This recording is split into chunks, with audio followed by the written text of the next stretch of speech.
I think I'm going to step on some toes here. So that's just an idiom meaning, well, I might be a little bit offensive. I think, if we're really re-examining how things are being done in the United States, what about higher education? It is another one of those elephants in the room that nobody talks about. Why is it so expensive? And who's getting rich from it? The elites are getting rich from it. Many people in my society have a college degree. When my parents came of age, they got a college degree.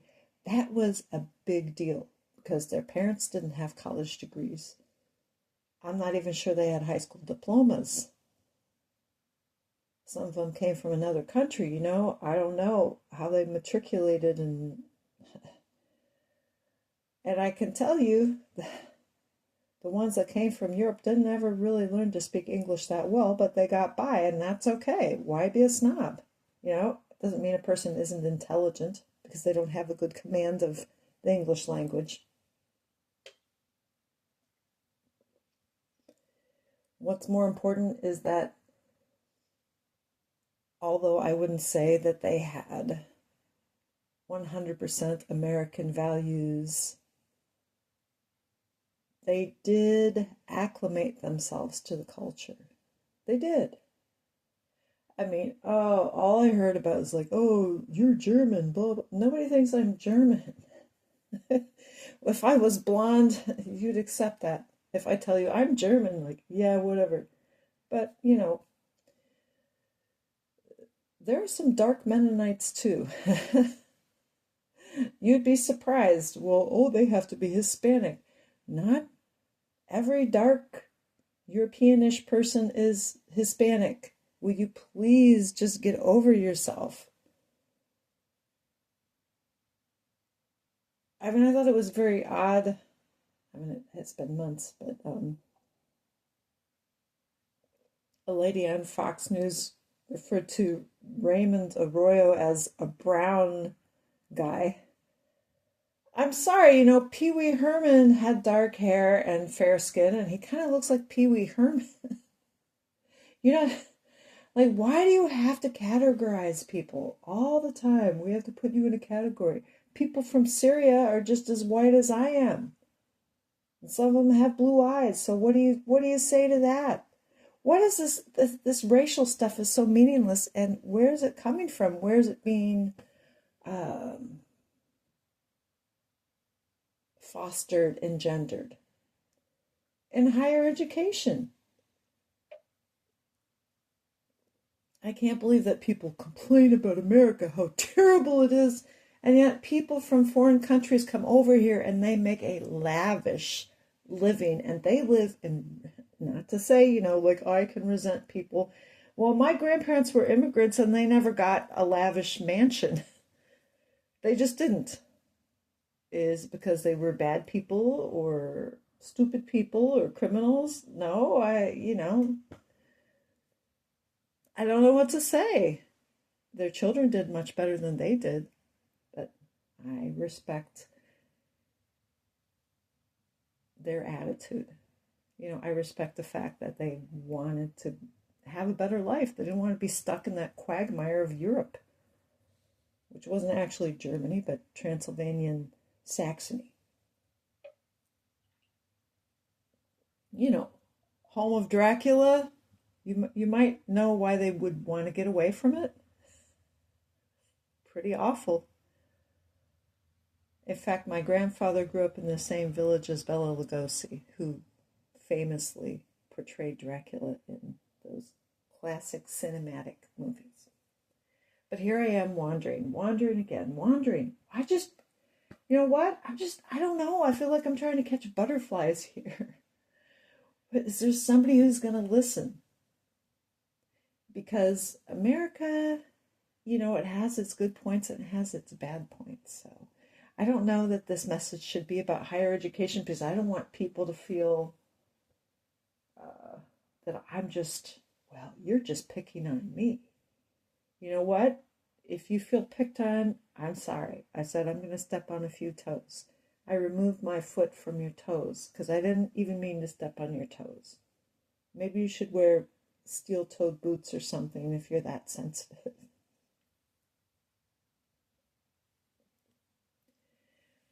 People who complain, well, we're so oppressed, we're so downtrodden. Many of them live very elite lifestyles. Even people that come over from a different country,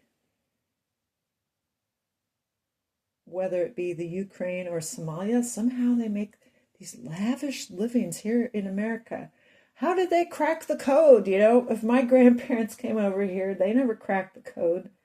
How are you just like, well, I just come here and I just have a Mercedes and, fancy clothes and I'm just a big snob. And, there could be people from India and Pakistan that way too. So,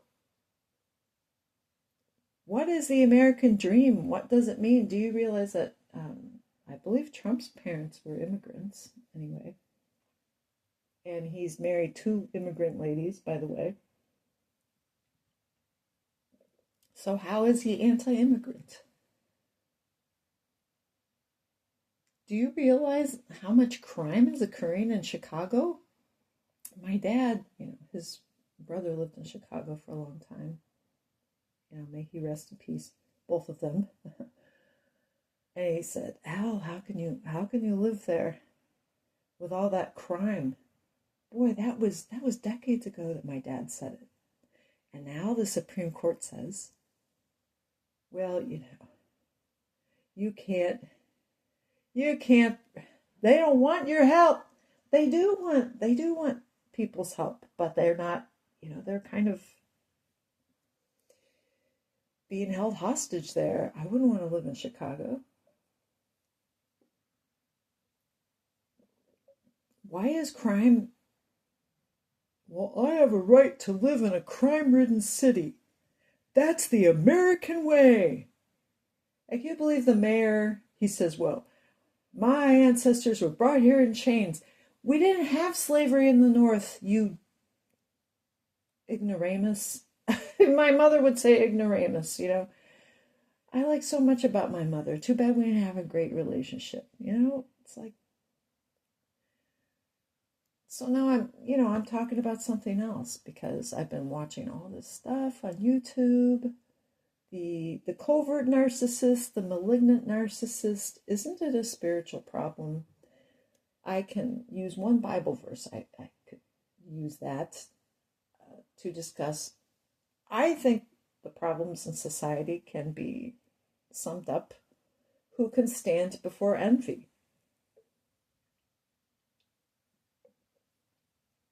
Many of us feel this way. Well, my mother was this and that.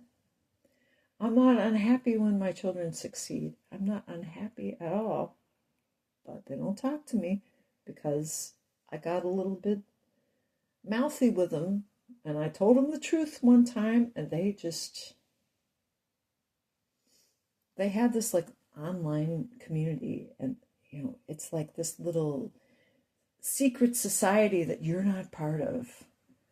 And they just, this is what you should think, blah, blah, blah, blah, blah. So it's like I'm not communicating with them, but they're communicating with their little online. It's like the Church of the Poisoned Mind, if you ask me.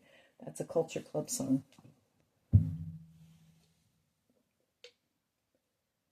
I wish, my mother used to complain, why, my parents were jealous of us because they didn't get a house until they were in their 40s. And they were envious of me and your father, and her mother was withholding and all that sort of thing. She was cold.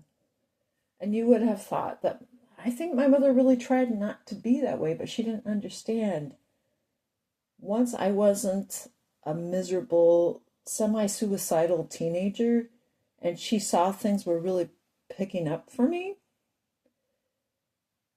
After I was married, she just felt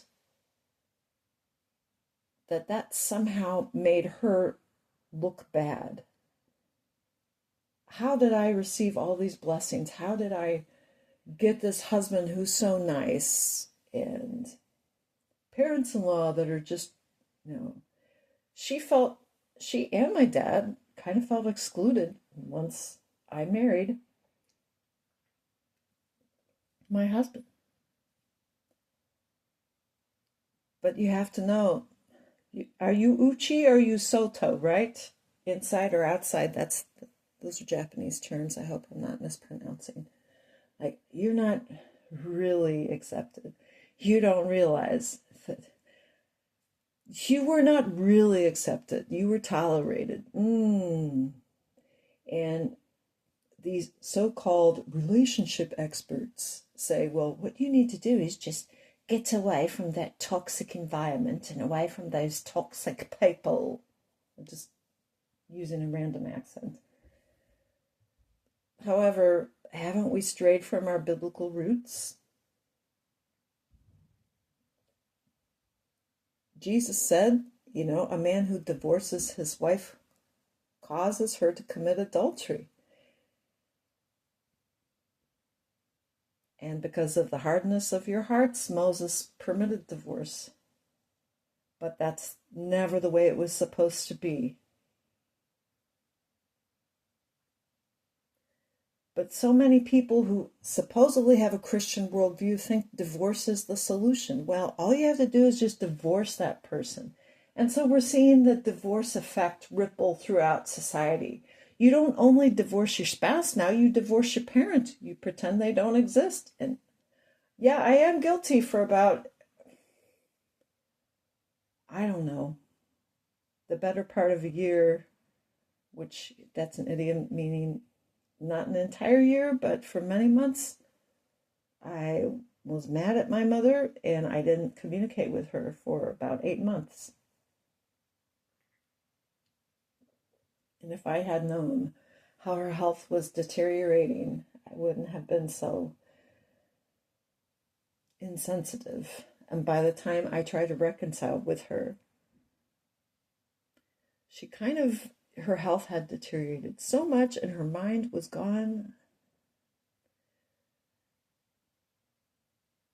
It just, I hope that she knew Jesus and went to heaven because you couldn't have a coherent conversation with her. And that is so sad to see the decline of a person that was so super intelligent. To see that decline of a person that used to be vigorous, athletic, strong. When I wasn't any of those things, I hated sports. My mother was great at sports. She was like Nancy Drew. Anything that she tried, she was good at. I mean, it just seemed to me. But I was never envious of her. Yet, I feel as if maybe she wasn't appreciated and loved.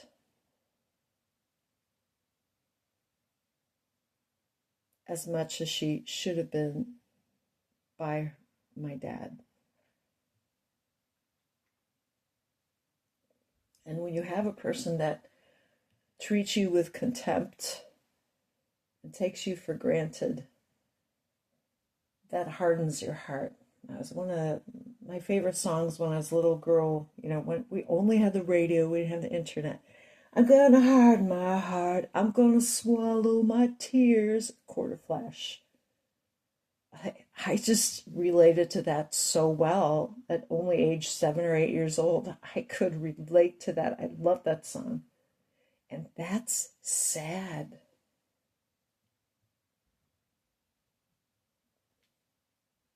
The people that should love you don't love you, but it's your obligation to love them. But what if okay, I have this philosophy. I listen to Joyce Meyer, I have faith, I watch Joseph Prince, I donate to TCT, and I watch Les Feldick, but lately I haven't been waking up in time to see the whole episode. But speaking of Les Feldick, oh, there she goes, now for something completely different. That was a movie that was on HBO.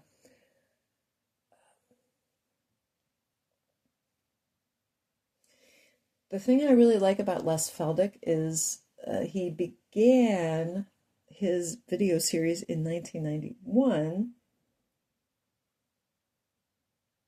and it's so refreshing because he's not trying to be politically correct, and so he's not conscious of, well, I might say something that's insensitive. Now, what he said about, let's talk about race, there used to be a song, let's talk about sex, baby. The more we talk about it, the more we do it, and the more society unravels. Yeah, we just need to just keep sex for marriage. Yes, yes, yes. Amen, Jesus. Thank you.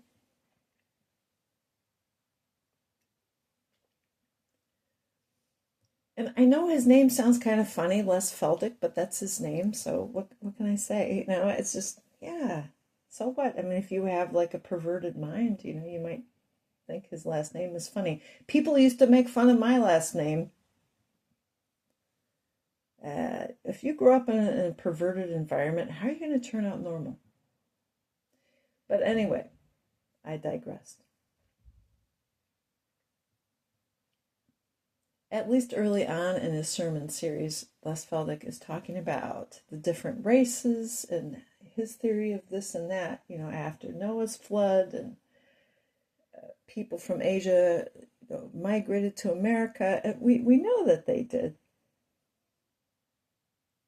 And he was saying how advanced Chinese culture was. They invented so many things, and yet Japheth, I will enlarge you, or something like that. Okay, I'm just going to end with this. Paul, a Jew, who actually killed Christians at one point in time, or oversaw their executions. He had that Damascus Road experience. And he was prevented from going further east. Instead, the Holy Spirit told him, no, you're not going to go there. You're going to go to Greece. And from Greece, the gospel spread to Europe. Because, as Mr. Feldick said, these white people were just really a bunch of barbarians. They brought about the downfall of Rome. Do you understand? They destroyed the Roman Empire and ushered in the Dark Ages. I hope I'm not oversimplifying things. And now, I don't know, I just feel like the Dark Ages are returning. You have all this knowledge at your disposal, but the fear of the Lord is the beginning of wisdom. He said, how did the Caucasians why did they explode with all of these inventions and, improvements and advancements and productivity? It wasn't because they were the superior race. He believed it was because of Christianity. And I remember hearing years ago from perhaps a secular professor that the Protestant Reformation really gave the work ethic back to people, or instilled a work ethic. Something about that Protestant Reformation got people woken up, like, oh yeah, you got to work. If you want society to be a good place for you and your children, you have to work. Even the Bible says that. He who will not work shall not eat. Right? Paul said that. And yet now, what do we have, folks? Here I am stepping on toes again. I just like, oh, she was so inspiring, and now she's taking a direction I don't like. It's going to hurt my feelings.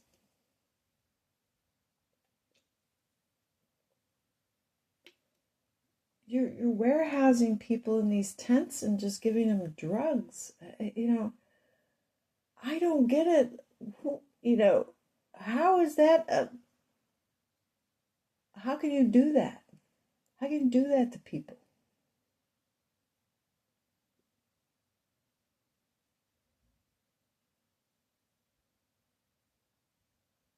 So I really don't think it's very compassionate. I think that we need to eradicate homelessness, not by eradicating the homeless people, but by saying, hey, you know what? We're going to ease you out of this lifestyle. Why don't you, can you do 3 hours of community service a week, and then it could ramp up from there. It's homelessness is it's totally caused by an overly prosperous society. Isn't that paradoxical? We have so much. People are not really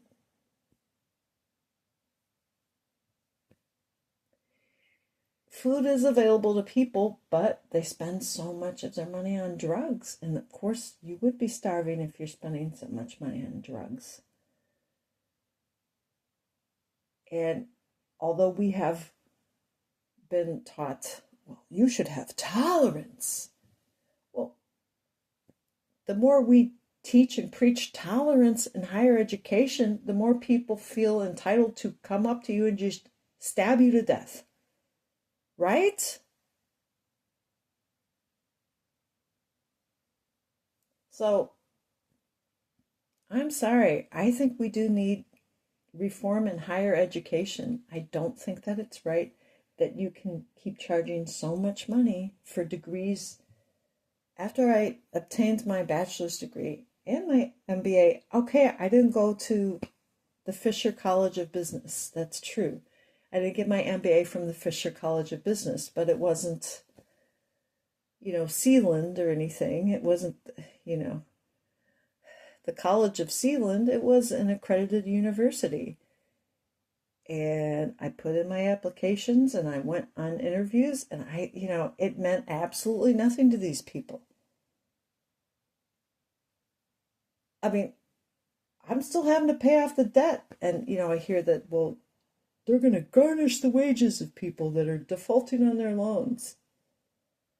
Well, why don't we fine universities for charging so much and for being a big fraud, a big fat fraud? Because you're selling people pieces of paper that don't guarantee that they will be able to even pay back their student loans, let alone have a livelihood worthy of a college degree. What's the point of having these meaningless degrees? I mean, it may as well be a Bazooka Joe wrapper. You know what I'm saying, man? So, yes, I'm just blowing off some steam. I'm not saying that there aren't very good academic programs, but why is higher education sucking so much money out of our economy to benefit